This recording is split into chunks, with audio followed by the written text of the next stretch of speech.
in America that the pop star Michael Jackson has died. He was the king of pop, Michael Jackson, whose tragic and unexpected death left the entire world stunned. His death sparked endless questions and controversy, but what truly happened during Michael Jackson's final moments before his sudden passing that day? I do know that it's a difference between Demerara and... Here is what happened during the final hours of his life. The last rehearsal. On the night of June 24, 2009, Michael Jackson was inside the Staples Center in Los Angeles, rehearsing for his upcoming concerts. Witnesses said he appeared completely focused, joking with the dancers and musicians, while his voice sounded clear during performances of Billie Jean and Earth Song. He wore a black jacket, kept his hair pulled back, and occasionally slipped into his famous glide across the stage. Nothing about his appearance seemed immediately alarming. Kenny Ortega, the director of the show. No, I want to turn first. Okay. Face the audience. Okay. Nothing. Okay. All anyone could see was the extraordinary discipline of an artist who understood that rehearsal was essential work. By midnight, the session ended on a positive note as Jackson rose above the stage inside a cherry picker lift and looked down proudly at his team. He thanked everyone before leaving the arena in a convoy of black SUVs. Nobody inside the stadium imagined they had just witnessed the final rehearsal of his life. Now, look closely at this split image, which claims to reveal what someone resembling Michael Jackson was doing during his final hours. On the left, he appears alert and focused, wearing a dark bomber jacket, as though preparing for an important rehearsal. On the right, the atmosphere changes completely. He appears pale, lying against a satin headboard while blue-gloved hands carefully support his face. Although the pictures are presented as a timeline, their authenticity has never been verified. What do you think about this emotional comparison? Share your thoughts in the comments below. Drive through darkness. After leaving the Staples Center shortly after midnight, Jackson's vehicle moved through the quiet streets toward Holmby Hills. His security convoy traveled in careful formation, with bodyguard Alberto Alvarez among the team protecting him. Michael sat in the back of his Escalade, reportedly quiet and withdrawn, but showing no obvious signs of serious illness. The convoy eventually reached the gates of 100 North Carrollwood Drive, the chateau-style mansion he had rented while preparing for his upcoming tour. The expensive property was meant to provide privacy and silence away from the chaos surrounding the rehearsals. Only a handful of staff members remained awake inside, including personal chef Kai Chase, the nanny, and Dr. Conrad Murray, who was waiting upstairs. The mansion was silent as Jackson made his way toward the bedroom where the final tragedy would unfold. Locked doors, sleeping children. Privacy inside the Carrollwood mansion was tightly controlled, with employees required to sign confidentiality agreements. That night, the house remained closed and quiet. Prince, Paris, and Blanket were asleep in their rooms, completely unaware of what was beginning to happen to their father. Chef Kai Chase had prepared food, but Jackson reportedly ate very little because his appetite had become increasingly poor. Or appetite. Well, you quickly described it on the air for there, and Well, I was in the kitchen. The only sounds downstairs came from the low hum of refrigerators and the occasional crackle of security radios. Upstairs, Dr. Conrad Murray was reportedly the only person with direct access to Jackson's bedroom, keeping other staff members away. The isolation appeared deliberate. Murray believed he could manage the singer's severe insomnia privately, without interference from anyone else inside the house. Sleepless and desperate, Jackson's lifelong struggle with insomnia had become well known among people close to him, and the condition was reportedly agonizing. Colleagues from the Dangerous Tour era remembered periods when he remained awake for days, eventually becoming disoriented from extreme exhaustion. By 2009, his inability to sleep had reached a dangerous level. Jackson reportedly asked for the milky white anesthetic propofol, which he called his milk, believing it was the only substance powerful enough to finally make him sleep. I really don't know, but I do know that it's a difference between Demerol and propofol. Dr. Conrad Murray, an interventional cardiologist rather than an anesthesiologist, had reportedly been purchasing large quantities of propofol in Las Vegas for weeks and arranging for them to be transported to Los Angeles. By the night of June 24th, Jackson's condition had become increasingly desperate. He had reportedly struggled to sleep properly for days, while the pressure of preparing for 50 scheduled concerts continued weighing heavily on him. Inside Jackson's locked bedroom, Dr. Murray began administering a sequence of medications that would later become central to the fatal events and the criminal case against him. Escalating sedative doses. At approximately 1:30 a.m., Murray began giving Jackson sedatives in an attempt to help him sleep. He first administered a 10 mg diazepam tablet. When that reportedly failed to produce the desired effect, he gave 2 mg of lorazepam intravenously around 2 a.m., followed by another 2 mg roughly an hour later. Jackson reportedly remained awake and anxious, repeatedly asking for his milk. At approximately 5 a.m., Murray administered 2 mg of midazolam, another powerful sedative, but sleep still did not come. Lawyers for Dr. Conrad Murray argue the singer gave himself a fatal dose of a powerful... Over the next several hours, Murray continued administering additional sedatives, including another dose of midazolam, creating an increasingly dangerous combination of powerful medications. By approximately 10:40 a.m., with Jackson still desperate for sleep and the earlier drugs apparently failing to provide relief, Murray finally gave him 25 mg of propofol through an intravenous line. The milky white anesthetic entered his bloodstream, his breathing slowed, and his eyes closed. He would never consciously wake again. His last words. According to Murray's later statements to investigators, Jackson's final conscious moments were dominated by desperate requests for propofol. He reportedly pleaded for his milk, insisting that he needed sleep or would be unable to perform. The nickname had become so familiar that it was reportedly used almost routinely between them. As the medication was administered, Jackson's final known words were later described as another request connected to the drug and his desperate need for rest.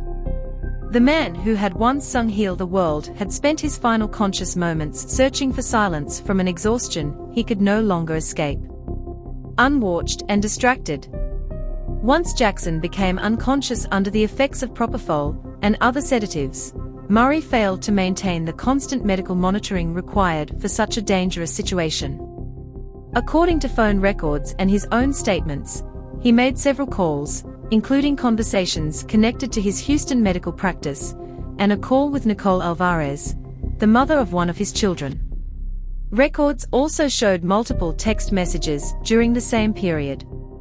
Most critically, proper monitoring equipment, including continuous capnography and pulse oximetry alarms, was not being used as it should have been during deep sedation. Phone and movement evidence also raised questions about exactly where Murray was during crucial moments, conflicting with his claim that he had remained only a short distance away. Breakfast and chaos. Chef Kai Chase arrived at the Carrollwood property around 8 a.m. on June 25th, completely unaware of the emergency developing upstairs. She prepared breakfast for the children, including fruit, granola, and juice, while Jackson, who often ate very little in the morning, remained upstairs. Near noon, Chase suddenly heard chaos, rapid footsteps, urgent voices, and desperate calls for help. Murray rushed toward the kitchen looking terrified and shouted for security and for Prince.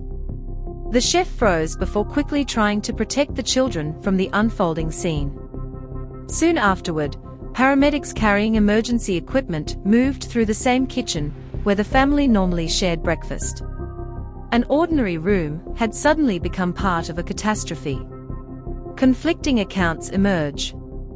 Dr. Murray's version of events would later become surrounded by contradictions. He claimed that after briefly leaving for the restroom around 11 a.m., he returned to find Jackson no longer breathing, with a faint pulse and a body that still felt warm. But bodyguard Alberto Alvarez later described a different scene when he responded to urgent calls for help around noon. According to his testimony, Jackson's eyes and mouth were open, his skin felt cool, and an external catheter bag remained attached to his body. I remember seeing body. I remember seeing it like that. This contradiction raised serious questions about how much time passed before Dr. Murray finally called for help. Later forensic analysis found no evidence of rigor mortis at the scene, yet investigators still questioned whether Jackson had been without adequate breathing for longer than Murray's account suggested. The lost half hour. One of the most damaging gaps in the timeline was the period between the moment Murray realized something was seriously wrong and the eventual 911 call at 12:21 p.m. Phone records showed that at 11:49 a.m., Murray was speaking with Sade Anding, a cocktail waitress, during a call lasting approximately 32 minutes. According to Anding, the conversation suddenly went silent after Murray stopped responding, leaving only muffled sounds and coughing in the background. Murray also contacted another patient and left a voicemail. Bodyguard Alberto Alvarez later testified that when he entered the bedroom, Murray instructed him to gather bottles of propofol, an N4 bag, and place them inside a brown canvas bag before the emergency call was finally made. This disputed period became extremely damaging to Murray's defense and intensified accusations of medical negligence. Panic on the line. Finally, at approximately 12:21 p.m., a desperate 911 call from the young bodyguard shattered the silence. "I need an ambulance right away, sir. The doctor is here. He's not breathing." The dispatcher immediately asked whether the patient was on a bed and instructed them to move him onto the floor. Murray could reportedly be heard in the background amid the confusion. The dispatcher explained the proper method for chest compressions, but Murray had reportedly attempted CPR with one hand while Jackson remained on the soft mattress, placing his other hand beneath the singer's back in an effort to create support. The technique was largely ineffective. The call captured pure panic. No earlier emergency request had been made, and precious time had already disappeared. When the recording was later played in court, it became a haunting audio record of a death prosecutors argued should never have happened. Paramedics arrive. Los Angeles Fire Department paramedics reached the property approximately 5 minutes later, around 12:26 p.m. They found Jackson lying on the bedroom floor while Dr. Murray remained nearby. He was unresponsive, with fixed and dilated pupils. Paramedic Richard Senneff immediately recognized the severity of the situation. The floor line remained attached, and the room was unusually warm. The emergency team connected a defibrillator, but no shock could be delivered because there was no shockable heart rhythm. They intubated Jackson and administered medications including epinephrine and atropine as part of advanced cardiac life support, but nothing produced a response. Murray identified himself as the singer's personal physician and insisted that resuscitation continue and that Jackson be transported to the hospital. The paramedics believed the patient was already beyond recovery, but they continued following medical direction. At approximately 1:07 p.m., they moved him into the ambulance and departed for UCLA Medical Center. If you have made it this far, hit the like button. It genuinely helps the channel. No sirens, no urgency. Inside the ambulance, Murray continued chest compressions and claimed he could detect a weak femoral pulse, although none of the paramedics could confirm it. Additional emergency treatment continued through the floor line. The ambulance reportedly traveled without emergency sirens during the roughly 2.5-mile journey because the medical team considered Jackson's condition non-viable. By approximately 1:14 p.m., the ambulance reached UCLA's emergency department. The gurney was rushed inside past stunned hospital personnel. Michael Jackson, one of the most famous people alive only hours earlier, had become a trauma patient surrounded by doctors already confronting the devastating reality that he might never return. The futile fight. Inside the UCLA trauma unit, physicians launched an aggressive final attempt to reverse death. Emergency physician Dr. Rochelle Cooper directed continued CPR, fluid administration, and the placement of central lines. The room filled with medical specialists, including cardiologists, as every available intervention was attempted. Nothing worked. Murray reportedly remained nearby, emotional and unwilling to accept the outcome. Finally, at 2:26 p.m., after prolonged resuscitation efforts, Dr. Cooper officially pronounced Michael Jackson dead. The pronouncement of death in the field was appropriate at that time. The official time of death marked the moment doctors finally accepted that no further effort could bring him back. Outside the trauma room, UCLA Medical Center was rapidly filling with security as rumors began spreading. Members of Michael Jackson's family arrived after receiving frantic calls about his condition, walking into a hospital already surrounded by growing confusion and fear. A legacy endures. In the weeks following his death, Jackson's music surged back onto the charts. 3 of his albums returned to the Billboard Top 10, as millions of people around the world revisited the songs that had defined generations.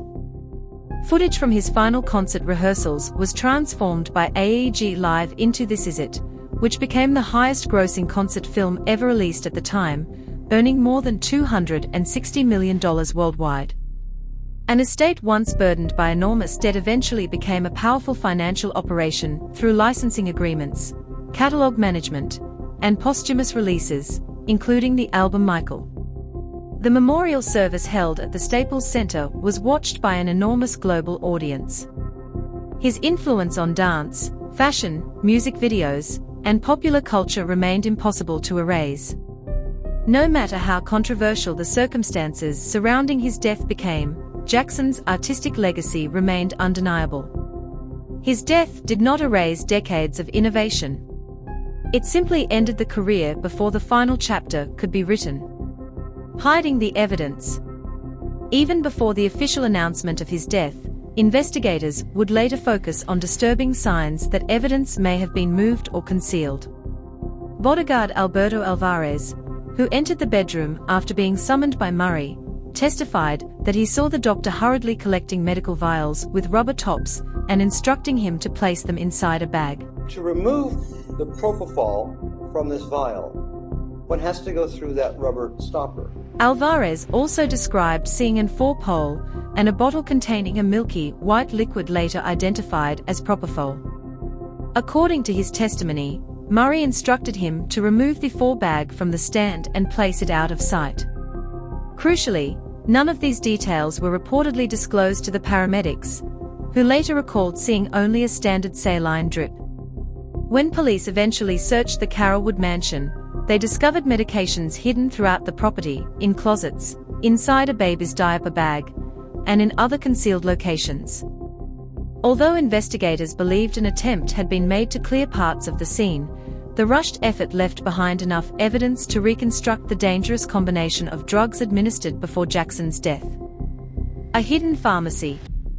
During the law enforcement search of the Carrollwood property, investigators uncovered a startling collection of medications connected to Murray's treatment of Michael Jackson. Inside a black medical bag hidden in a closet were 11 bottles of propofol, 3 of them empty, along with opened containers of lorazepam and midazolam. An oxygen tank stood nearby with its regulator attached. Investigators learned that Murray had ordered more than 4 gallons of propofol from a Las Vegas pharmacy during the previous weeks, with shipments reportedly delivered to his girlfriend's apartment.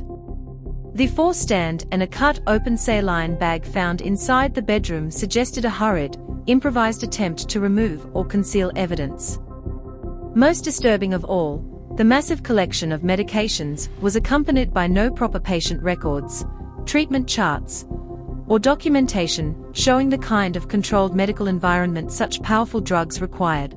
So it's an intrinsically dangerous setup. This was effectively a secret anesthesia chamber hidden inside a luxury rental mansion, a makeshift medical room where an unqualified doctor was sedating the most famous singer alive night after night. What the autopsy revealed. Los Angeles County Coroner Dr. Christopher Rogers conducted the autopsy on June 26. Externally, Michael Jackson's body showed surgical scars, patches of vitiligo, and areas of hair loss. Internally, Many of his major organs appeared surprisingly healthy for a 50-year-old man. There was no significant heart disease, liver cirrhosis, or severe arterial blockage. His lungs, however, contained excess fluid, pointing toward serious respiratory failure. The toxicology results provided the final and most devastating piece of the puzzle. Jackson's body contained a lethal concentration of propofol alongside lorazepam, midazolam, diazepam, and lidocaine. His death was officially ruled a homicide caused by acute propofol intoxication, with benzodiazepines contributing to the fatal outcome. The evidence showed that Michael Jackson died after receiving powerful anesthetic drugs in an unsafe home environment where the physician responsible failed to properly monitor him or rescue him once the emergency began. A changing confession. Just 2 days after Jackson's death, detectives questioned Conrad Murray for the first time. The interview lasted more than 3 hours and exposed major inconsistencies in his story. Investigators later challenged his account with evidence connected to the large quantities of propofol he had purchased. Murray eventually admitted that he had been administering the anesthetic to Jackson regularly for approximately 6 weeks. In his defense, he portrayed Jackson as desperate for the drug and claimed the singer had pressured him to provide it. But Murray struggled to explain crucial gaps in the timeline, the missing medications, and the delay before emergency services were contacted. Investigators viewed the shifting explanations as deeply suspicious. Tour pressure mounts. Jackson's insomnia existed inside an increasingly intense environment. This Is It, planned as 50 concerts at London's O2 Arena, carried enormous financial and emotional stakes. AEG Live had invested heavily in the production, while Jackson faced extraordinary pressure to return to the stage after years away from touring. Rehearsals were demanding, sometimes continuing beyond midnight and involving full choreography. Some witnesses later described Jackson as painfully thin and physically fragile. In an email written shortly before his death, director Kenny Ortega expressed concern about his physical and emotional condition.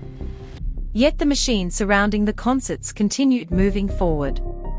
The combination of relentless pressure and Murray's reckless medical treatment left almost no room for failure. Jackson believed he needed sleep in order to perform, and Murray had become the person responsible for switching off the exhaustion when nothing else seemed to work. A lethal combination. Propofol is a powerful general anesthetic with a dangerously narrow margin for error. It is normally administered by trained medical professionals in a properly equipped setting with continuous monitoring and immediate access to airway support. It does not create natural, restorative sleep. It produces unconsciousness. Combined with the benzodiazepines Murray had already administered, the risk of severe respiratory depression increased dramatically. Lorazepam and midazolam can suppress the brain's drive to breathe, while propofol can deepen that suppression even further. Once Jackson's breathing failed, the absence of proper monitoring and airway management turned the situation catastrophic. Lidocaine found in his system may have been used to reduce the burning sensation caused by propofol entering the vein.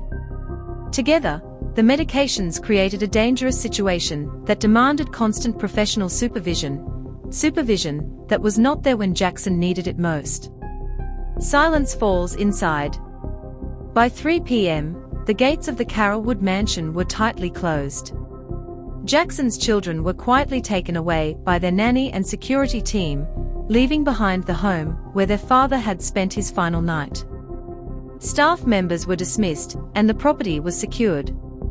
Outside, helicopters began circling overhead as television crews and news vans gathered beyond the gates.